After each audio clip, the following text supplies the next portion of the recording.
প্ৰতিদিন টাইমৰ ধাৰাবাহিক বাতৰিৰ পিছতে গা লৰিল লামডিং আৰপিএফৰ অভিযানত আটক 4 তেলচুৰ ধৃত ৰাহুল মজুমদাৰ, দীপ দাস, নীলোৎপল ডেকা আৰু ৰছিদ আহমেদ। দীৰ্ঘদিন ধৰি চোৰৰ গেংটোৱে লামডিং ৰেলৱে ষ্টেচনত চলাইছিল চোৰাং তেলৰ ৰমৰমীয়া বেহা। অইলৰ পৰাই ওলাই যোৱা ৰেলৰ টেংকাৰৰ পৰা শ শ লিটাৰ তেল চুৰি কৰি বিক্ৰী কৰি আহিছিল অসাধু চক্ৰটোৱে। লামডিং অসম গণ পৰিষদ আঞ্চলিক দলৰ সভাপতি মন্তোষ পাল। তাৰ আগতে মই এটা নিউজ কৰিছিলোঁ, কিন্তু প্ৰতিদিনে এইবিলাক ওলাৰ পিছতে ৰেল সতৰ্ক হ'বলৈ বাধ্য হৈছে।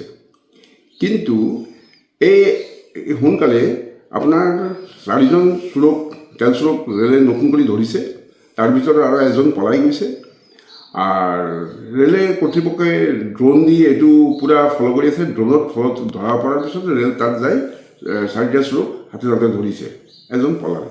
কিন্তু যাক ৰেলৰ দায়িত্ব দিছিল এইবিলাক দেখাশোনাৰ কাৰণত, সি এইটোৰ মাজত জড়িত আছে বুলি মোৰ সন্দেহ হয়।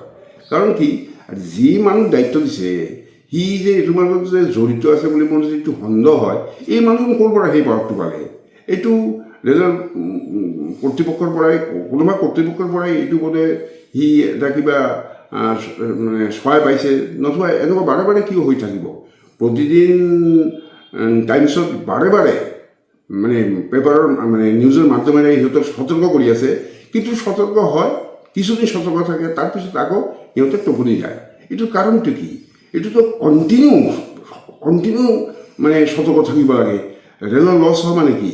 এই অৱশ্যে চাওক, আজি এই তেল চুৰিটো নতুন কথা নহয়, এইটো আগৰ পৰা তেল চুৰি চলি আছে, কণ্টিনিউ তেল চুৰি চলি আছে।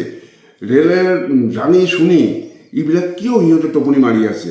মানে এইটো দেশৰ ক্ষতি কি মানে অফিচাৰবিলাকৰ ক্ষতি নহয়? সিহঁতে ৰেলৰ আণ্ডাৰত কাম কৰে, সিহঁতে এইটো যথেষ্ট দৃষ্টি আকৰ্ষণ ৰাখিব লাগে। এইটো আমি কিয় সিহঁতক মানে নিউজৰ মাধ্যমেদি আমাৰ প্ৰতিদিন টাইমছে সিহঁতক খালি মানে টোপনিটো ভাঙি দিব যে আপোনালোকে টোপনিৰ পৰা উঠি আপোনালোকে এইবিলাক মানে কুকৰ্মটো ধৰক। এইটো এটা লাজৰ কথা।